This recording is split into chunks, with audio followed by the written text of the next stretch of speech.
예수님을 보고 축복하고 인사하는 시간 같습니다. 할렐루야. 샬롬 샬롬 샬롬 샬롬 샬롬 샬롬 샬롬. 하나님 사랑합니다. 여러분 주 안에서 사랑합니다. 오늘 믿음의 분량대로 하나님을 사랑하라 이런 말씀이죠. 1절부터 8절까지 우리 3절까지 우리 합독했어요. 4절부터 보면 우리가 한 몸에 많은 지체를 가졌으나 지체가 같은 기능을 가진 것이 아니에요. 그죠? 4절에 5절 보면 이와 같이 우리 많은 사람이 그리스도 안에서 한 몸이 되어 서로 지체가 되었다 말씀합니다. 우리에게 주신 은혜대로 받은 은사가 각각다르니 예언이면 믿음의 분수대로, 섬기는 일이면 섬기는 일로, 가르치는 자면 가르치는 일로, 위로하는 자는 위로하는 일로, 구제하는 자는 성실함으로, 다스리는 자는 부지런함으로, 긍휼을 베푸는 자는 즐거움으로 할 것이니라. 아멘. 이 로마서 말씀, 바울이 로마교회에 보낸 서신이죠. 로마서는 서의 서자입니다. 로마교회에 보낸 서신이라고 하니까 이방인들을 위한 서신이라고 알기가 쉽지만, 바울이 로마교회에 편지를 쓸 때 로마교회는 바울이 세운 교회가 아니죠. 누가 세웠는지는 알 수 없지만 로마교회 성도들은 이미 초신자들은 아니었습니다. 그곳에는 일찍 이스라엘을 떠나 흩어져 살던 디아스포라 유대인들이 있었죠. 그들 중에 몇몇 사람들이 예루살렘에 순례를 하러 갔다가 오순절 사건 이후에 사도들의 복음을 듣고 로마로 돌아와 교회를 세웠던 것입니다. 처음 회신자들은 유대인들이었겠지만 시간이 가면서 로마에 살던 이방인들도 교회 안에 들어오게 되죠.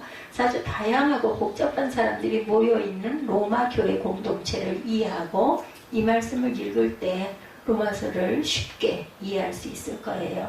그러므로 라는 말로 12장의 1절 서두가 시작이 되죠. 그러므로 오늘의 말씀이 이렇게 시작이 되는 건 11장 하반절에 보면 그에게 영광이 세세 있을지어다. 34, 5, 6, 7절 봅니다. 11장 누가 주의 마음을 알았느냐, 누가 그의 모사가 되었느냐, 누가 주께 먼저 드려서 기쁘심을 받겠느냐. 이는 만물이 주에게서 나오고 주로 말미암고 주에게로 돌아갑니다. 그에게 영광이 세세 있을지어다. 그리고 12장 1절에 우리가 드릴 영적 예배라고 그러므로 형제들아 내가 하나님의 모든 자비하심으로 너희를 권하노니 너희 몸을 하나님이 기뻐하시는 거룩한 산 제물로 드리라. 이는 너희가 드릴 우리의 영적 예배다. 이렇게 말씀하죠.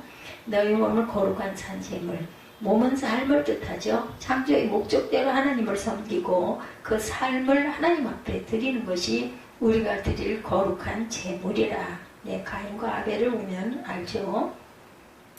요한일서 3장 11절에도 우리는 서로 사랑할지니 가인같이 하지 말라. 그는 악한 자에게 속하여 그 아우를 죽였으니 어떤 이유로 죽였느냐. 자기 행위는 악하고 그의 아유의 행위는 의로움이라. 이걸 보고 셈이 나가지고만 죽였어요. 이사야 1장 10절에서 14절에도 성매와 아울러 악을 행하는 것을 내가 견디지 못하겠노라. 이사야 66장 3, 4절에도 나의 목전에서 악을 행하며 내가 기뻐하지 아니하는 것을 택하였다. 그럽니다. 영적 예배, 예수 그리스도로 말미암아 겉의 법에 속의 법이 더하여졌다라는 거예요. 그러므로 신약시대에는 말씀대로 순종하는 삶으로 예배를 드리기 위해 반드시 누구의 도우심? 성령의 도우심이 필요하죠. 예배하는 자는 영과 진리로 예배하라고 요한복음 4장 24절에도 말씀합니다. 2절을 보면은 이 세대 이렇게 얘기하죠. 너희는 이 세대를 본받지 말고 오직 마음을 새롭게 함으로 변화를 받아 하나님의 선하시고 기뻐하시고 온전하신 뜻이 무엇인지 분별이라고 여기에 나오고 어떤 곳에서는 이해하도록 하라 이렇게 말씀합니다. 디모데후서 3장 1절에서 5절을 보면 말세에 고통하는 때가 이르러 사람들이 자기를 사랑하며 돈을 사랑하며 자랑하며 교만하며 쾌락을 사랑하기를 하나님 사랑하는 것보다 더하며 경건의 모양은 있으나 경건의 능력은 부인한다고 말씀합니다. 베드로서 2장 1절에서 4절에도 탐심으로 지어낸 말을 가지고 호색하는 것, 범죄와 천사들 이런 호색, 탐심 이런 것을 얘기하죠.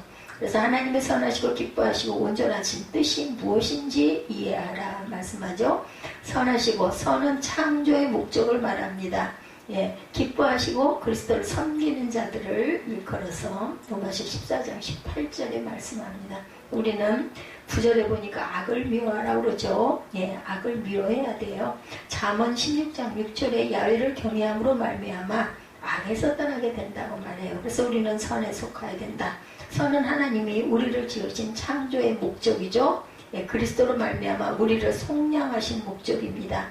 선에 속하라는 말은 창조의 목적대로 율법의 교훈을 받아 야훼를 경외함으로 섬기라는 뜻을 갖고 있어요.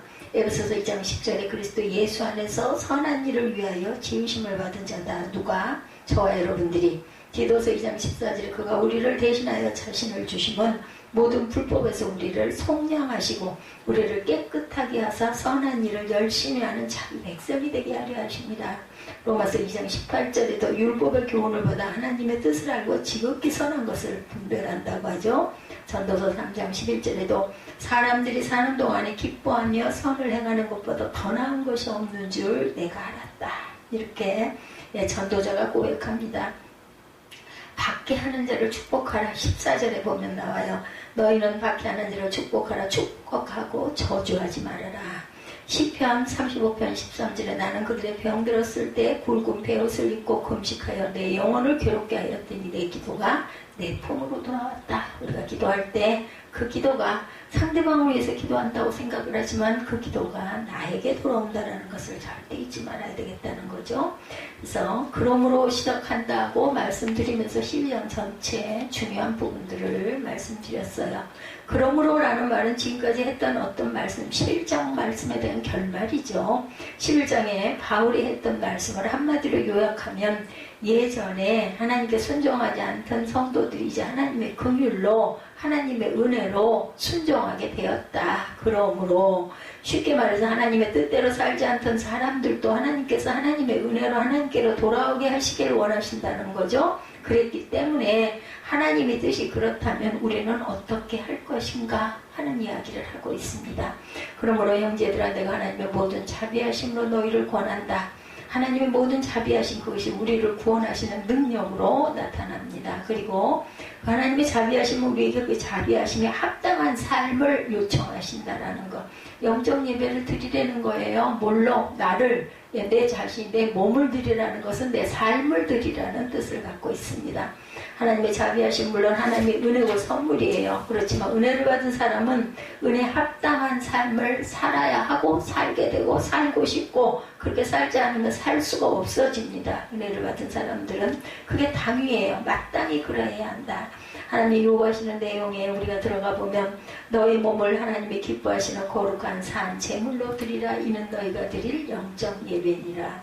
여기 단어들을 보면요, 톡톡 튀어나오는 단어가 있죠. 너희 몸, 그죠?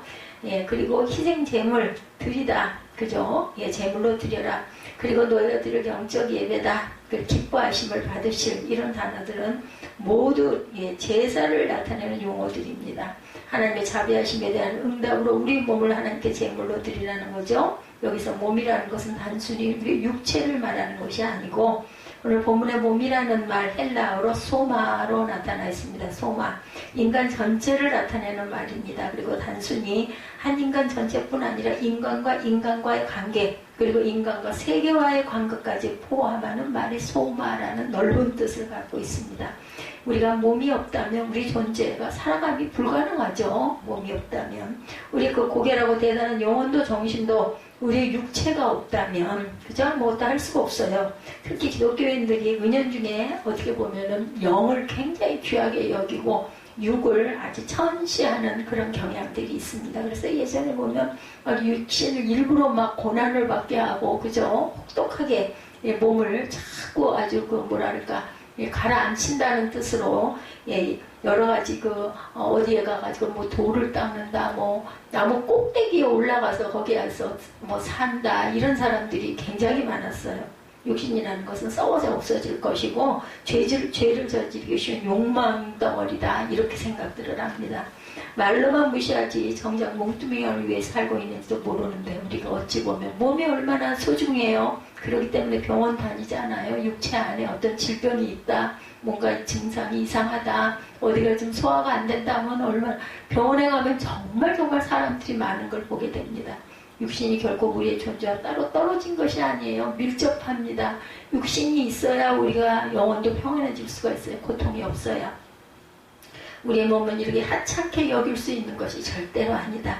아파본 사람은 알죠. 육체가 정신을 지배할 때도 많아요. 물론 정신이 또 육체를 지배한다고 하지만 둘은 굉장한 그 평행의 관계를 갖고 있습니다.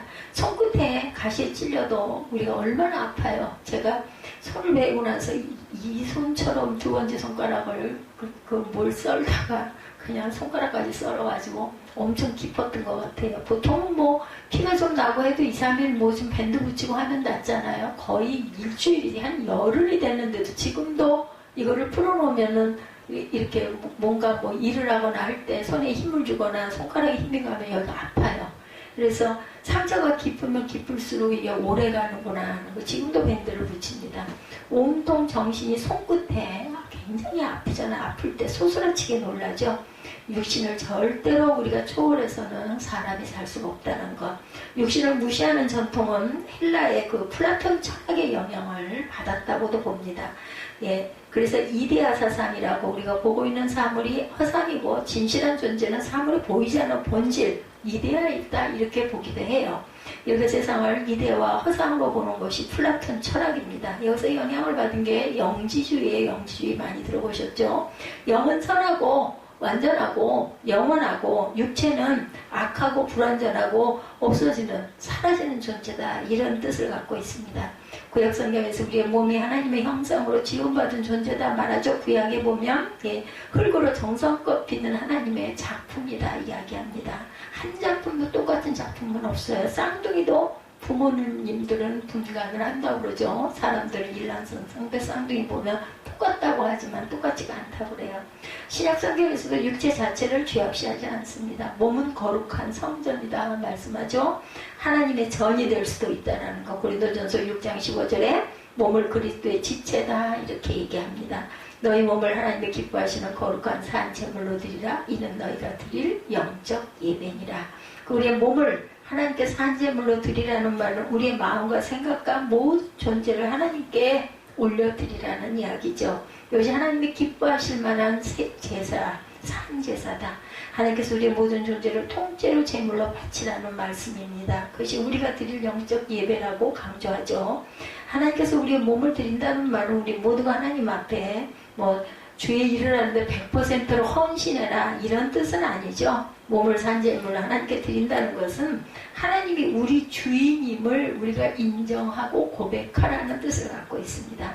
몸을 산제물로 하나님께 바친다는 것은 하나님이 우리의 주인임을 확인하는 것이고 하나님이 우리를 지으셨다는 것을 인정하고 고백하는 것이죠. 하나님이 우리를 만드셨으니 하나님이 우리의 주인이라는 거예요. 육신의 주인, 영의 주인, 영혼, 육을 다 다스리는 주인이시다. 우리도 하나님 곁에서 떠났을 때 하나님은 우리를 다시 그리스도의 피값으로 사셨어요. 다시 하나님은 우리의 주인이 되시죠. 하나님께서 우리를 바치는 것이 예배라는 말에서 우리는 예배에 대해서 다시 한번 생각하게 됩니다. 지금 구약시대의 제사를 지내는 것이 아니죠. 우리는 구약의 제사는 제물을 하나님께 드렸어요. 짐승을 잡아서 피와 기름을 태워서 소제, 번제, 그죠? 화목제 이렇게 제사에 이름이 있어가지고 그렇게 제사를 드렸고 제사장이 반드시 있어야 됐고 대제사장만 지성소 안에 1년에 한 번 꼭 들어갈 수가 있고 대제사장이 그렇게 들어갔다가 소식이 없으면 지성소 안에서 죽었기 때문에 한참 동안 안 나오면은 그 제사장의 발목에다가 방울을 매가지고 들어가가지고 아무런 소식이 없어 너무 그 시간이 지체가 되면은 방울을 잡아당겨 본다 그러죠. 딸랑딸랑 소리가 나고 잡아당겨도 아무 소리가 없으면 그 다음에는 힘껏 잡아 끌면은 제사장이 죽은 시체로 딸려 나오기도 한다는 그런 이야기들이 있습니다. 그래서 아주 중요하게 제사를 여겼습니다. 재물이 없으면 제사를 드릴 수가 없죠. 구약의 제사는 죽음의 제사였고 제사의 중심에는 늘 재물이 있었습니다. 예, 당당히 모리아산으로 걸어 올라가서 자신을 제물로 바치는 아버지 앞에 두려움 없이 제단 위에 높은 이삭같이 용감하게 하나님 앞에 나아갑니다. 당연히 하나님은 우리의 죽음을 원하지 않으시죠. 하나님은 우리를 절대로 소모품 취급하시지 않습니다. 오늘날의 예배에는 죽음이 전혀 없어요. 우리가 드리는 헌금은 재물이 아니고 예물입니다. 예물, 감사 예물. 그렇죠? 우리 예배에는 재물이 필요 없어요. 예수께서 단번에 우리 모든 예배에 재물이 되셨기 때문입니다. 이제 하나님을 만날 때마다 죽음의 제사 같은 거는 드릴 필요가 없습니다. 대신 죽으신 예수님이 죽음과 피의 제사를 생명과 감사 예배로 바꾸셨죠? 그래서 우리가 상징적으로 한 달에 한 번씩 성찬 예배를 드리죠. 예, 그래서 그걸 피로 씻고 그리고 떡으로 우리가 양식을 삼는다. 한 달 동안 지켜주십시오 하고 예, 우리가 이렇게 예배합니다. 그런 의식이 있죠. 이런 거에 우리에게 우리의 몸을 하나님께 드리는 제물로 드려라 오늘 말씀을 하고 있어요. 주님 앞에 서는 것이 예배이고 우리 존재를 하나님 앞에 세우는 것입니다. 일주일에 한 시간을 구별하고 떼어서 하나님 앞에 드리는 오늘의 예배도 물론 가치 있고 귀한 일이죠. 그렇지만 하나님 앞에 우리의 존재를 세운다는 것, 그분 앞에 우리를 산 제물로 드린다는 것은 오늘의 이 경건이 우리의 삶에서 계속 지속되어야 한다는 것. 예, 그것을 첫 주일의 시작의 시간에 우리가 예배로 하나님께 시간을 드리고 우리 몸을 드리고 예, 모든 것들을 하나님께 올려드리는 거죠. 오늘의 이 예배와 내일의 삶이 절대로 단절되어서는 안 된다. 연결고리가 되어서 일주일 동안을 지켜주옵소서 하고 우리가 예배를 드립니다. 이 예배의 경건과 사랑과 섬김, 그 모든 아름다운 가치들이 일주일 내내 우리의 삶 속에 계속 되어지기를 우리가 원하고 기도하고 예배하는 거죠. 날마다 우리는 온전한 모습으로 그렇게 주님 앞에 어떤 모습으로 우리가 마지막 주님께 구원받아 올라가는 그 모습과 그 마음과 그 상황이 딱 되어가지고 마지막 날처럼 최선을 다해서 하나님께 시간을 드리는 겁니다. 일상이 거룩해져야 합니다. 일주일 내내 성도여야 해요. 주일날 와서 예배 드릴 때만 의식에만 성도로 고백하고 가는 게 아니라 일주일 생활 자체가 삶의 예배가 돼야 된다. 예수가 언제 오실지 모르죠. 하나님은 언제나 계시고 어디에나 무소부재하게 계십니다. 우리의 모든 시간 속에 계신 하나님 앞에 서 있는 우리들이 잠깐의 예배로 거룩해지는 것이 아니라 우리가 늘 긴장하고 늘 준비하고 늘 매일매일 매 순간이 마지막 순간처럼 그렇게 살아내야 된다. 예수가 언제 오실지 모르니까. 예수님은 주일에만 오시는 예수님이 아니고 언제 어디서나 나와 함께 하시는 임마누엘의 예수님이시죠. 하루하루 최선을 다해 일상을 거룩하게 바꿔야 합니다. 이것이 영적, 우리가 드리는 영적 예배라는 거죠. 너희는 이 세대를 본받지 말고 오직 마음을 새롭게 함으로 변화를 받아 하나님이 선하시고 기뻐하시고 온전하신 뜻이 무엇인가 분별하도록 하라. 이 세대를 본받지 말라고 그러세요. 한국교회는 세상과 너무 동떨어져서 문제가 아니라 세상과 구별이 없어서 문제라고 합니다. 세상의 가치가 교회로 들어왔어요. 이 세상을 그대로 본받은 게 교회가 되버리고 맙니다. 세상의 문화와 세상의 가치가 교회 안으로 여과 없이 걸러져 들이지 않고 그냥 들어왔어요. 사람들이 입맛에 맞는 교회를 만들기 위해서 안간힘을 씁니다. 그래야 성도들이 자리를 지킨다 이런 생각들을 하는 거죠. 끊임없이 쏟아지는 각종 프로그램들을 검증할 겨를도 없이 조금 이렇게 해서 바람이 일어서 부흥이 된다더라 하면은 너도 나도 할 거 없이 발빠르게 도입하고 또 싹 없애고 이렇게 계속 좀 더 좋은 시스템과 좀 더 세련된 프로그램으로 사람들을 붙잡아 놓으려고 합니다. 그러나 정작 내용에 들어가 보면 그 가운데는 성장 욕구가 숨어 있다는 거죠. 모든 것을 양과 수로 평가합니다. 예, 큰 교회가 좋은 교회가 되죠. 힘 있는 교회가 됩니다. 능력 있는 교회가 되고 유명한 교회가 되죠. 현대 교회들은 큰 교회든 작은 교회든 더 큰 교회를 지향합니다. 이제 시장경제의 법칙의 지배를 받게 돼요. 교회까지.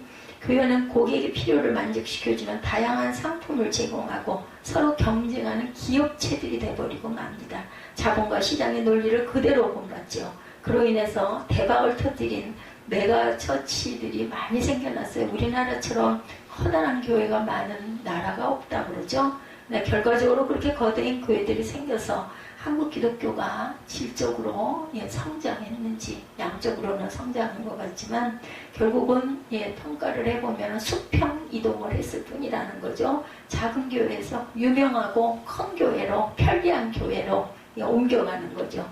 부흥하는 교회가 있다면 줄어드는 교회가 있는 거예요. 생겨나야 되는데 자꾸 수평 이동을 하다 보니까 더 이상 교회를 옮기기를 포기하고 신앙을 포기하는 사람들이 또한 늘어나고 있습니다.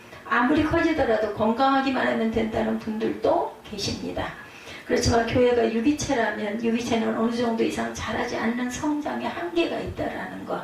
근데 메가처치들은 무한대 성장을 추구하죠. 한계가 없이 무한하게 자라나는 세포를 암세포라고 해요. 여러분들 결국 병들어가고 있는 거죠. 이제 마음을 새롭게 해라. 마음을 새롭게 한다는 것은 자신의 뒤를 돌아볼 줄 알아야 된다는 거죠. 아니면 자신의 내부를 점검할 줄 알아야 된다는 것입니다. 더 이상은 과거로 돌아가지 않는 것. 그것이 성찰이고 회개입니다. 살던 대로 사는 것이 아니라 믿음으로 변화돼야 한다. 이제는 과감하게 세상의 지배 논리를 거부할 줄도 알아야 된다. 세상을 본받는 교회가 아니라 세상을 변화시키는 교회가 되어야 되겠죠. 세상을 변화시키기 위해서 우리의 지혜가 필요한 것이 아니고 무엇이 하나님의 뜻인지 이해하고 분별할 줄 알아야 된다. 하나님의 선하시고 기뻐하시고 온전하신 뜻이 무엇인지를 분별해라. 과연 하나님께서 이 땅에 교회를 세우시고 지금까지 존재하게 하신 하나님의 계획과 뜻이 어디에 있는지를 생각해봐라. 지금껏 교회 이름으로 믿음이라는 이름으로 지었던 수많은 잘못과 죄악들에도 불구하고 교회가 아직도 존재하는 이유가 무엇일지 우리는 생각해 봐야 합니다. 분명 앞으로 신앙생활을 한다는 것이 어쩌면 점점 더 용기가 필요한 시대가 올지도 몰라요. 코로나 때 어땠어요? 교회 다닌다는 소리를 되도록이면 안 하려고 많이들 그랬죠.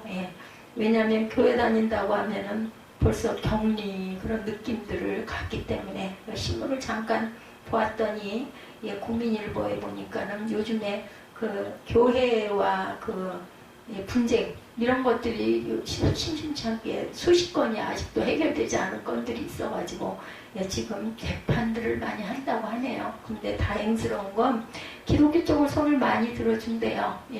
왜냐하면 너무 지나칠 정도로 교회를 억압하고 예배의 이런 부분들에 대한 것들을 자꾸 고발하는 이런 사례들로 인해서 분쟁과 시비가 많아서 재판들이 아주 많이 밀려있다고 합니다. 그런데 재판에서 판결 때마다 그래도 기독교의 손이 많이 올라가서 너무나 감사하다라는 내용을 제가 보았습니다.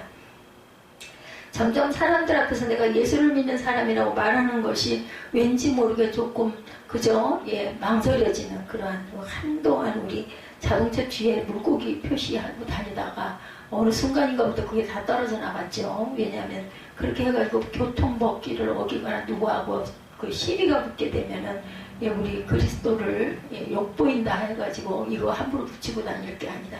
한동안의 유행처럼 그 차 커다란 그 봉고차 이런데 어느 교회에 가지고 써져서 다녔는데 많이 없어졌어요. 거의 보이지가 않습니다.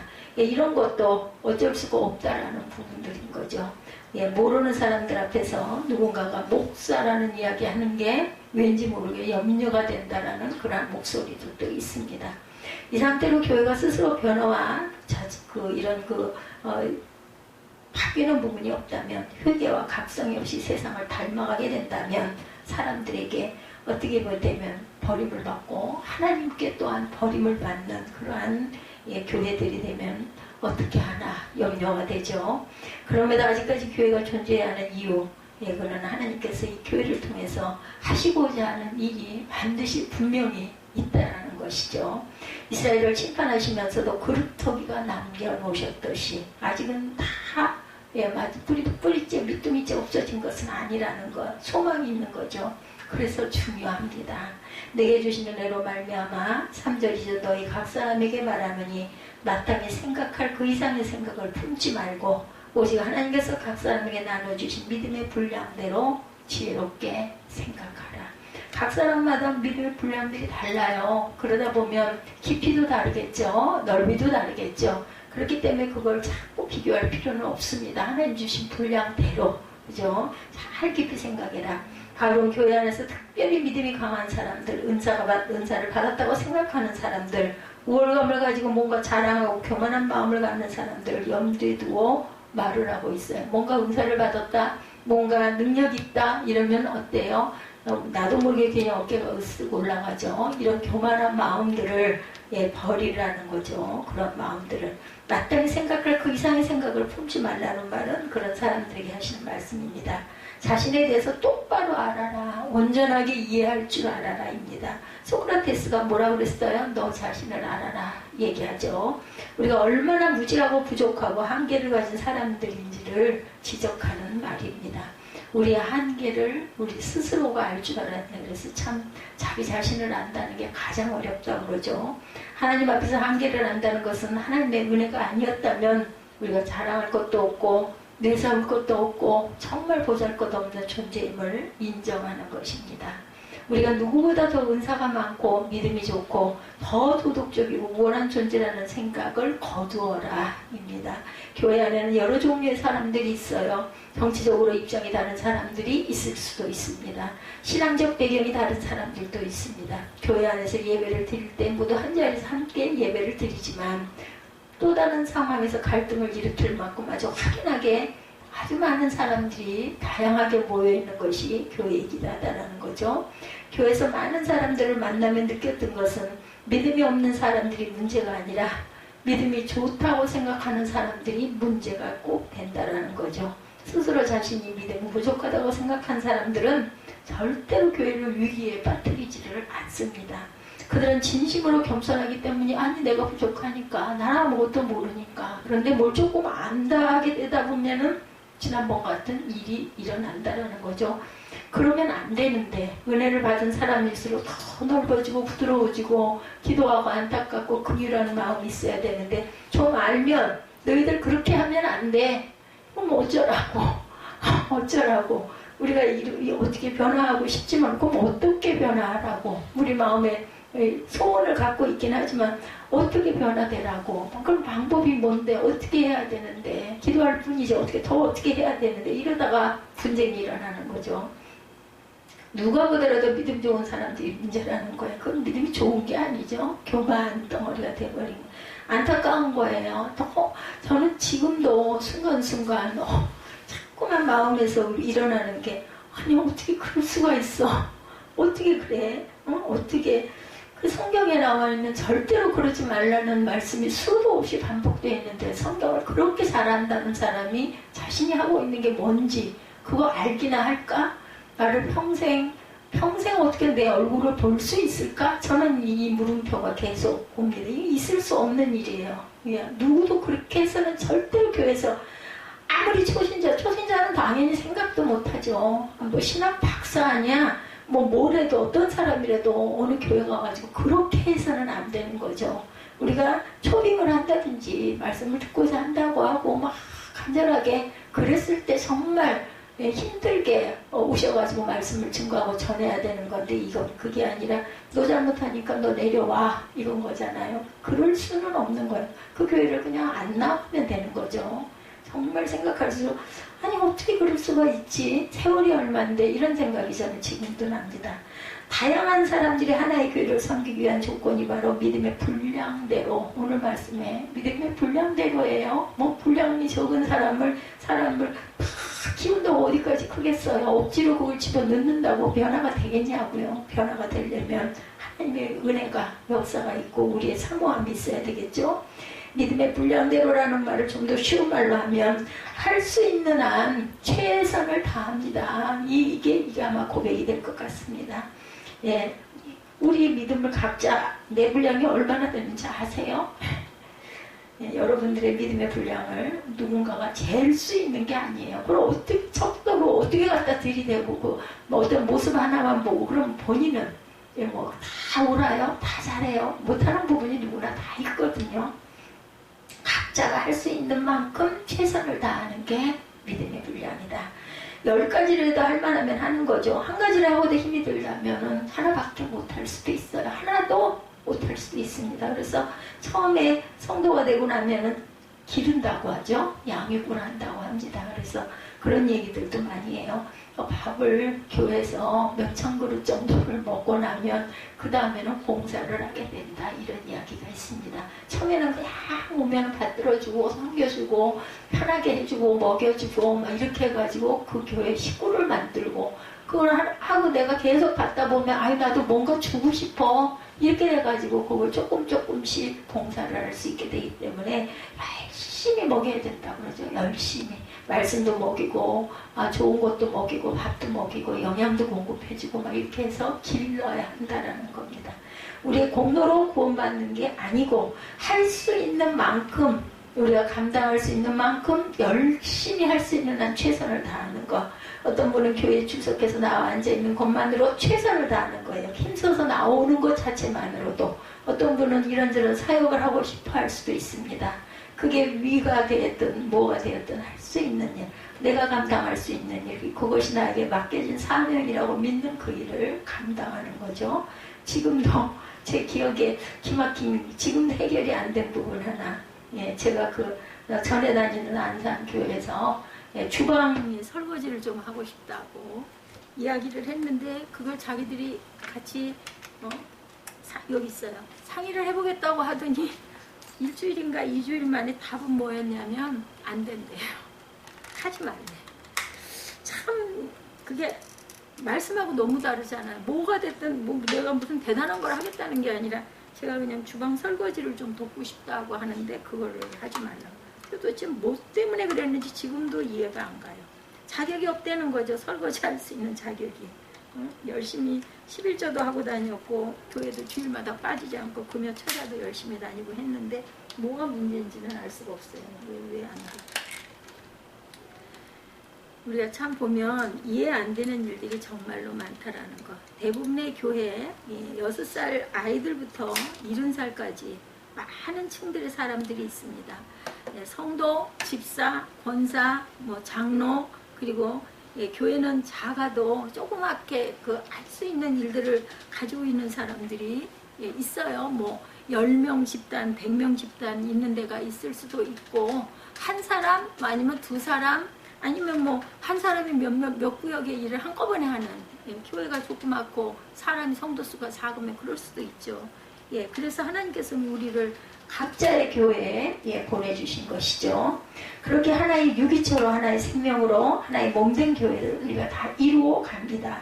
말로만 몸된 교회가 아니라 서로 연결되어서 각각의 지체가 돼서, 우리 몸이 그렇잖아요. 몸뚱이가 있고 팔다리가 있고 눈, 코, 입이 있고 머리가 있고, 그죠? 다리가 있고, 이런 것처럼 우리가 함께 어때요? 몸 안에서 어딘가 어느 기관이 하나가 탈이 나면 어때요? 막 전체가 다 아프지 않아요? 그런 것처럼 아파하고 슬퍼하고 서로의 기쁨이 되고 또한 기뻐하고 함께 하나님의 나라를 만들어가는 공동체가 이렇게 이루어지는 거죠. 그래서 6절부터 7절, 8절 보면 우리에게 주시는 은혜대로 받은 은사가 각각 다르니 예언이면 믿음의 분수대로, 섬기는 일면 섬기는 일로, 가르치는 자면 가르치는 일로, 위로하는 자는 위로하는 일로, 구제하는 자는 성실함으로, 다스리는 자는 부지런함으로, 긍휼을 베푸는 자는 즐거움으로 할 것이니라. 분명 우리가 받은 은사가 각각 다릅니다. 나는 아무것도 아니야, 뭐도 받은 게 없어서 절대로 그렇지 않습니다. 은사를 받았는지 무엇을 받았는지 우리가 중요하지가 않고, 모든 사람이 하는 일은 그 자체로 거룩하고 소중하다라는 거죠. 모든 생명이 소중하기 때문이에요. 하나님이 우리 모두를 다 소중하게, 그래서 악한 자라도 기다리신다고 그러죠. 아무리 어떤 이가 하는 일이 보잘것도 없어 보이더라도 그 사람이 없으면 그 자리에 공백이 생기게, 누군가 그런 얘기 많이 하죠. 그래서 드는 자리는 없어도 나는 자리는 난다. 있다가 가면 뭔가가 빈하니 뭔가 빈 구석이 있어 보인다라는 거죠. 공백이 생깁니다. 몸의 지체 중에 어디가 되었든 필요 없는 부분은 하나도 없어요. 보면은 발가락 하나라도 없으면 제대로 걷지를 못하게 됩니다. 속도를 깎다가 조금만 다쳐도 때로 온몸이 놀라울 정도로 아파요. 그걸 잠깐 번 이렇게 할 때 그 아픈 거 찌르는 듯이 아프죠.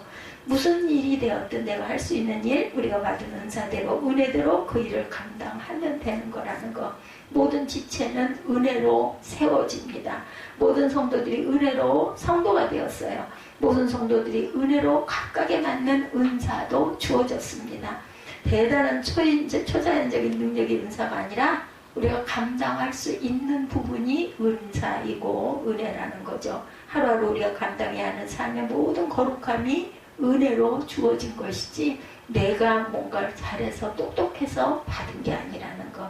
억지로 힘들게 울면서 감당하는 것이 아니라 성실함으로 부지런함으로 즐거움으로 할 수 있는 것. 오늘 우리는 그 지체로 이 자리에 나와 있습니다. 우리 교회가 건강한 교회가 되기 위해서는 모든 지체들이 다 건강해야 합니다.